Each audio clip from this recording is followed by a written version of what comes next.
क्रोध एक हथौड़ा है, इसने हर करीबी का दिल तोड़ा है। आगे बढ़ने में यह सबसे बड़ा रोड़ा है। आगे बढ़ने में यह सबसे बड़ा रोड़ा है। समझदार वही जिसने इसकी दिशा को मोड़ा है।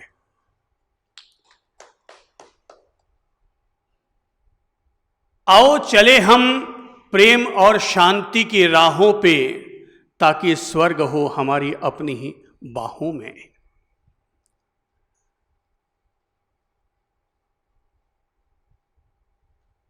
ऐसे लगता है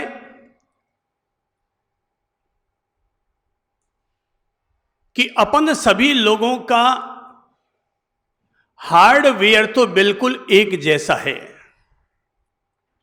वही सबका सिर, वही दो आंखें, दो कान, नाक, सबका वही हार्ट और दो किडनी, सबका वही आमाशय, वही दो हाथ दो पांव। हार्डवेयर के लेवल पर तो अपन सभी एक जैसे हैं। सारा फर्क जो है वो सब सॉफ्टवेयर का है। किसने अपने कंप्यूटर में किस तरह का सॉफ्टवेयर सेट करके रखा हुआ है, सब कुछ उसी की कीमत है। अब ये खुद को चेक करना पड़ेगा कि मेरे सॉफ्टवेयर में कहां क्या खासियत है, कहां क्या कमी है, कहां क्या जाम है और कहां क्या नया उसमें भरने की जरूरत है। हम चाहें तो अपने दिमाग के सॉफ्टवेयर में गुड चीज भी डाल सकते हैं और चाहे तो रॉन्ग चीज भी डाल सकते हैं। एक बात जीवन की बुनियादी समझ आ जानी चाहिए कि अगर रॉन्ग इन होगा तो वापस रॉन्ग आउट होगा, और गुड इन होगा तो वापस गुड आउट होगा। जैसा हम अपने भीतर डालेंगे वापस वैसा ही हमारे द्वारा निकलकर आएगा। अगर हम इसमें प्रेम की मोमबत्तियां जलाएंगे तो वापस प्रेम और मोहब्बत निकल करके आएंगे, और अगर हम लोग अशांति और वैर विरोध की बातें अपने दिमाग में डालेंगे तो वापस वही चीजें हमारे द्वारा प्रतिक्रिया के रूप में उभर करके आएंगी। जैसे टीवी ऑन करने बैठते हैं तो जैसा चैनल चलाते हैं वैसा उसमें दृश्य आना शुरू हो जाता है। तो जैसा चैनल हम चलाते हैं वापस वैसा ही अभिव्यक्त होता है। हम भी अगर अपने दिमाग में शांति के चैनल को मुख्यता देते हैं तो हमारे दिमाग में वापस शांति की बातें प्रकट होकर आएंगी, और वहीं अगर गुस्सा, खीज, रोष की बातें या रोष का चैनल अगर हम चलाएंगे तो वापस क्रोध, रोष, गुस्सा, गाली गलौच, इसी तरह की दिमाग में से वापस बातें निकल करके आएंगी। ये खुद आदमी को अपना तय करना पड़ता है कि मैं अपने घर में, अपने परिवार में, अपने जीवन में कौन से चैनल को मुख्यता देना पसंद करता हूं। क्या आपने कभी गौर किया, कुछ बच्चे मोबाइल ऑन करते हैं, कुछ व्हाट्सएप देखते हैं, कुछ बच्चे उसमें गेम खेलते हैं, कुछ बच्चे गूगल गुरु की शरण में जाते हैं और कुछ नई नई चीजें खोजना चाहते हैं। तो अब ये किस तरह का चैनल हम चलाएंगे वापस वैसे वैसी चीजें हमारे भीतर उभर कर आएंगी। ये हमें तय करना है कि अगर मैंने शांति से अपना जीवन जिया तो शांति ने मुझे सुख दिया, क्रोध किया तो क्रोध ने मुझे अंदर में तकलीफ दी, जलन दी, तो मुझे तय करना होगा कि अब मुझे क्रोध का चैनल चलाना चाहिए या शांति का चैनल चलाना चाहिए। मैंने भी प्रेम किया है, उसके फल देखे हैं। मैंने भी क्रोध किया है, उसके फल देखे हैं। क्रोध के कड़वे फलों को समझने के बाद ही प्रेम के फलों की तरफ बढ़ा हूं, और यह जीवन में बुनियादी समझ आ गई है कि जब जब भी मैंने या आपने क्रोध किया है तब तब मुझे कड़वे फलों का ही सामना करना पड़ा है। क्रोध में कहा गया एक शब्द भी इतना जहरीला हो जाता है कि वो हमारे द्वारा कही गई अब तक हजार प्यारी बातों को भी जला करके खत्म कर देता है। और प्रेम भी करके देखा, और प्रेम करके जब चार शब्द अच्छे मीठे मधुर कहे तो व्यक्ति तो यहां से चला गया, लेकिन जाने के बाद भी वो हमें याद कर रहा है, और अपने घर पहुंचने के बाद भी फोन कर रहा है और कह रहा है साहब आपके पास आने का और बैठने का मजा ही कुछ और है। अर्थात झरने के पास जाओगे तो वैसा आनंद मिलेगा, और आग के पास जाकर बैठोगे तो वैसा आनंद मिलेगा। अब आनंद, क्रोध करने वाला भी इसे अपना आनंद समझता होगा तभी तो क्रोध करता है, वरना इंसान कोई पागल तो है नहीं, इंसान कोई बेवकूफ तो है नहीं। कुछ न कुछ जो कर रहा है, हर चीज के पीछे उसकी समझ काम कर रही है। अब जब मैं आज इस बात से आप लोगों को वाकिफ कर रहा हूं कि क्या किया जाए कि आदमी अपने क्रोध को कंट्रोल कर सके, क्रोध को कंट्रोल करने के नियम उपनियम क्या हो सकते हैं, आज हम इस बात को समझेंगे।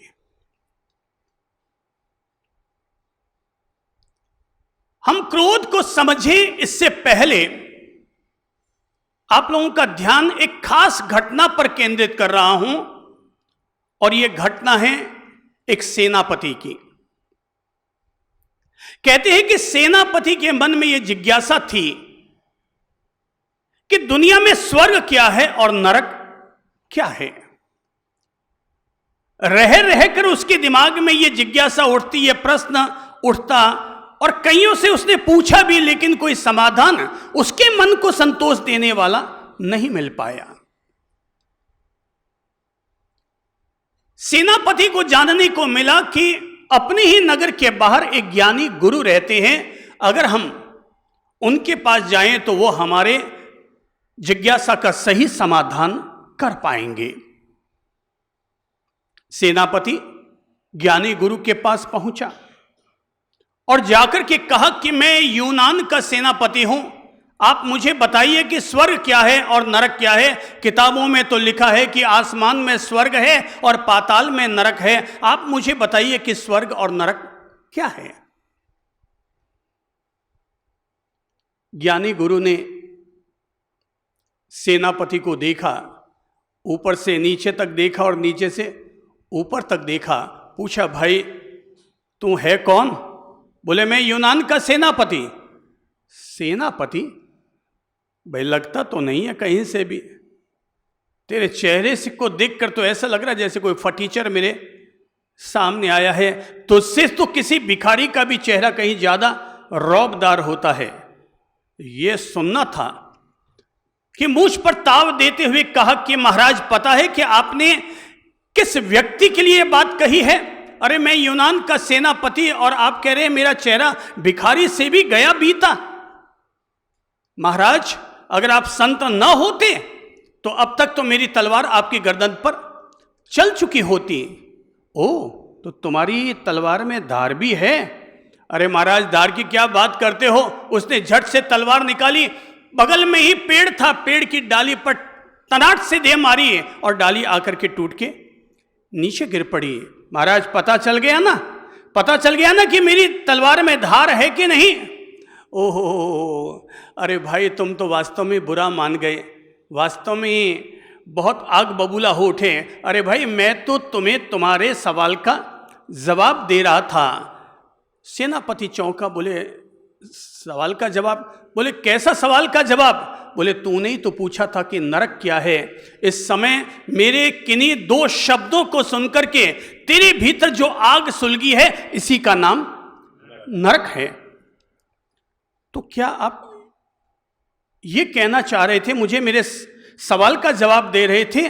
ओ तो इसका मतलब मैंने क्रोध किया, ये क्रोध करना ही मेरी नरक थी। बोले हाँ बिल्कुल यही तुम्हारी नरक थी। तुम जो क्रोध के कारण आग बबूला हो उठे और किसी व्यक्ति के दो शब्दों को सुनकर तुम अपना आपा खो बैठे, अपना आत्मनियंत्रण खो बैठे, बस इसी का नाम नरक है। ओह महाराज गलती हो गई, माफ करना। और ये कहते हो वो सीधा गुरु के चरणों में गिर पड़ा और कहा कि महाराज मुझे माफ करना, मैं समझ नहीं पाया कि आप मुझे क्या कहना चाहते हैं। जैसे वो नीचे झुका, संत ने उसका कंधा पकड़ा, खड़ा किया और कहा, भाई यही है स्वर्ग। बोले मतलब कि दो कड़वे शब्दों को सुनकर व्यक्ति का उग्र, व्यक्ति का तीक्ष्ण होना, इसी का नाम नरक है। और वापस विनम्रता पूर्वक क्षमापना करने के लिए मेरे सामने जैसे तुम झुके, ये इस तरह से अपने आप को झुका लेना, इसी का नाम है स्वर्ग। सेनापति खड़ा हुआ और खड़ा होकर के महाराज श्री को प्रणाम किया और कहा कि अद्भुत अद्भुत अद्भुत, अब तक मैंने अनेक अनेक लोगों से स्वर्ग और नरक की परिभाषा समझनी चाहिए, पर भगवान आपने तो इतनी प्रैक्टिकल तरीके से मुझे जीवन की समझ दे दी कि क्या है स्वर्ग और क्या है नरक।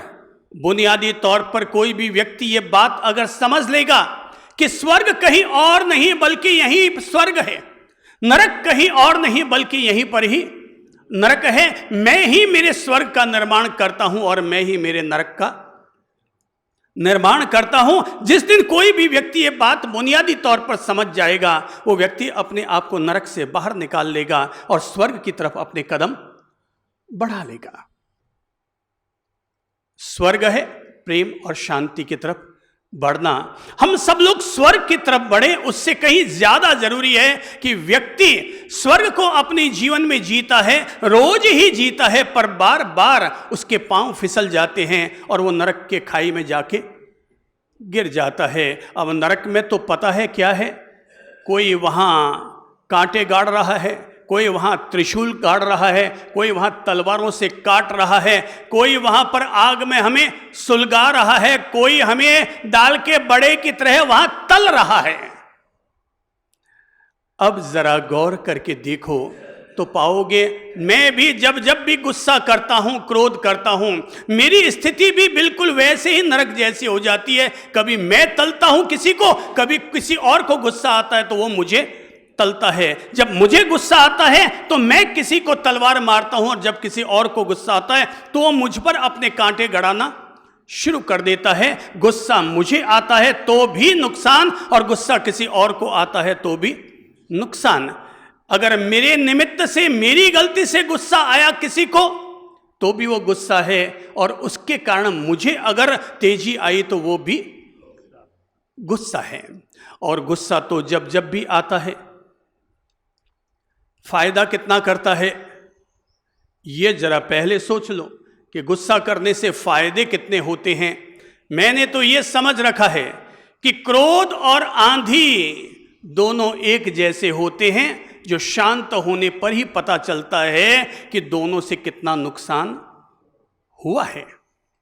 क्रोध तो आग के उस कोयले की तरह होता है कि जिसे हम किसी और पर फेंकने के लिए जलाते हैं, पर वो दूसरे तक पहुंचे उससे पहले वो हमारे हाथों को जला देता है। क्रोध तो उस जहर की तरह होता है। मैंने कहा ना, क्रोध में बोला गया एक शब्द भी इतना जहरीला हो सकता है कि वो अब तक हमारे द्वारा बोली गई 1000 मीठी और प्यारी बातों को भी जला के राख कर देता है। क्रोध में बोला गया एक शब्द, फिर चाहे वो बहू बोलेगी तब भी और सास बोलेगी तब भी, अगर सास ने एक कड़वा तीखा शब्द बोल दिया तो बहू को इतना तेज क्रोध आएगा कि वो भूल जाएगी कि यही वो सास है जिसने मुझे पसंद किया, यही वो सास है जिसने अपने गहने मुझे चढ़ाए हैं, यही वो सास है जो बैंड बाजे के साथ मंगल गीत गाते हुए मुझे अपने घर में लेकर के आई है। हम सारी बातें भूल जाते हैं। क्रोध में बोला गया एक तीखा शब्द इतना जहरीला हो सकता है कि वह हमारे द्वारा अब तक बोले गए 1000 मीठे और प्यारे शब्दों को समाप्त कर देता है, नष्ट कर डालता है। मुझे तो ये लगता है क्रोध यमराज का बेटा है। किसका? यमराज का बेटा है। और यमराज किस पर चढ़कर आते हैं? काले भैंसे पर। और जब जब हम क्रोध करते हैं 2-4 लाते तो हमारे भी पड़ ही जाती है। हमें लगता है कि हमने क्रोध किया। भाई साहब, आपको लगता है आप मजबूत हैं, पर जिस पर आप क्रोध कर रहे हैं वो भी कोई कम नहीं है। सावधान, क्रोध करके हम अपनी बहू को अपने से वंचित कर रहे हैं। क्रोध करके आप अपनी सासों और अपने भविष्य को कुठाराघात दे रहे हैं। यहां तक कि अगर हम अपने कर्मचारी स्टाफ पर भी क्रोध करते हैं तो सावधान रहना। अभी हो सकता है वो मुंह पर आपके कुछ ना बोल पाए, लेकिन हमने जो क्रोध किया है उसका बदला जरूर लेगा। आप जाएंगे बाहर और वो पीछे से छिप करके आप पर हमला करेगा। एक क्रोध आपको 100 गुना नुकसान लौटाएगा, 100 गुना। जिस भी मालिक ने अपने स्टाफ को डांटा है उसने उसको नुकसान ही पहुंचाया है। सावधान, हमारा क्रोध हमें कभी भी किसी भी रूप में नुकसान पहुंचा सकता है। इसलिए अगर किसी स्टाफ को छोड़ना भी हो ना, तो मैं ये सलाह दूंगा, डांट करके स्टाफ को मत छोड़ो, गालियां निकाल कर स्टाफ को मत छोड़ो। जब भी स्टाफ को छोड़ना हो उसको 1100 रुपये का नगद इनाम देकर और घर के बाहर तक विदाई दे करके और उसे फूलों का हार पहनाकर रवाना करना। भाई, तूने पिछले 6 साल तक हमारी सेवा की है, हम तुम्हें बहुत बहुत धन्यवाद देते हैं। कभी कोई मुसीबत आ जाए तो अपने सेठ को याद कर लेना, हम ज़रूर तुम्हारी हेल्प करेंगे। इस तरह से पोलाइटली शब्दों का उपयोग करके स्टाफ को रवाना कीजिएगा।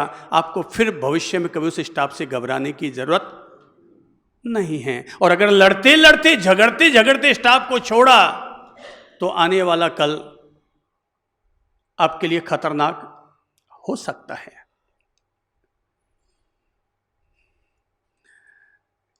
क्रोध जब आता है तो क्रोध क्या है?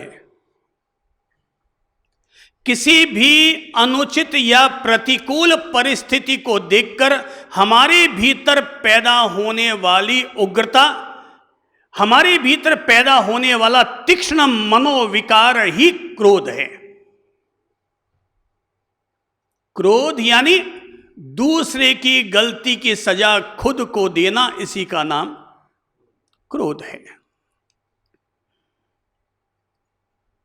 ऐसा नहीं कि क्रोध हमेशा बना हुआ रहेगा। क्रोध आता है, मिनट 2 मिनट 10 मिनट रहता है, पर भाई साहब ये 10 मिनट में तो हमारी सारी बगिया उजाड़ सकता है। ये हमारे सारे जीवन की बगिया को, घर की बगिया को उजाड़ सकता है। भाई भाई को आपस में तोड़ सकता है, आपसी रिश्तों को खत्म कर सकता है। ये बात बिल्कुल सही है। दुनिया में ऐसा कोई व्यक्ति नहीं है जिसको कभी कभार भी गुस्सा न आया हो। ऐसा दुनिया में कोई व्यक्ति नहीं होता है। भगवान ने, प्रकृति ने अगर क्रोध नाम का यह तत्व दिया है, भगवान ने अगर मनोविकार भी दिए हैं, तो उन मनोविकारों के पीछे भी कोई ना कोई उद्देश्य व्याप्त होता है। नुकसान तब होता है जब व्यक्ति अपने इन मनोविकारों पर नियंत्रण नहीं रख पाता है और आदमी बेलगाम होकर के अपनी तरफ से अपनी प्रतिक्रियाएं देना शुरू कर देता है। एक बात सही है कि गुस्सा किया जाता है, आता नहीं है। हकीकत यह है, अंदर में अगर गुस्सा है, अंदर में अगर ये क्रोध का मनोविकार है, तो बाहर का निमित्त काम करता है और ये अंदर से प्रकट हो जाता है। पर जिनके अंदर ये क्रोध का मनोविकार है ही नहीं, मनोविकार कई तरह के होते हैं, क्रोध, चिंता, ईर्ष्या, राग, द्वेष, तो कई तरह के हमारे भीतर मनोविकार होते हैं। भोग की अति भावना, तो भाई बहुत तरह के मनोविकार होते हैं। आज हम केवल एक मनोविकार को नियंत्रित करते हैं।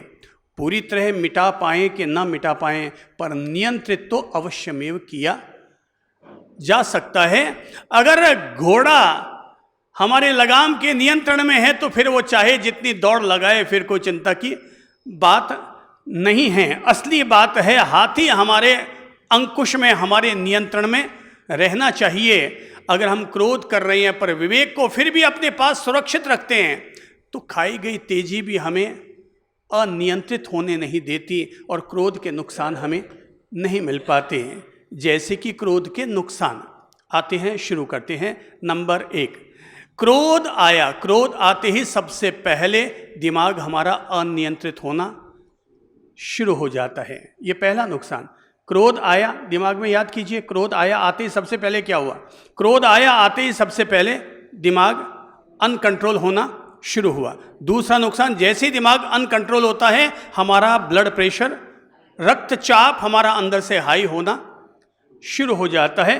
तीसरा नुकसान, जब हमें तेज गुस्सा आता है तो हमारी आंखें लाल होनी शुरू होती है, जिसके कारण आंखों की ज्योति हमारी कमजोर पड़ती है।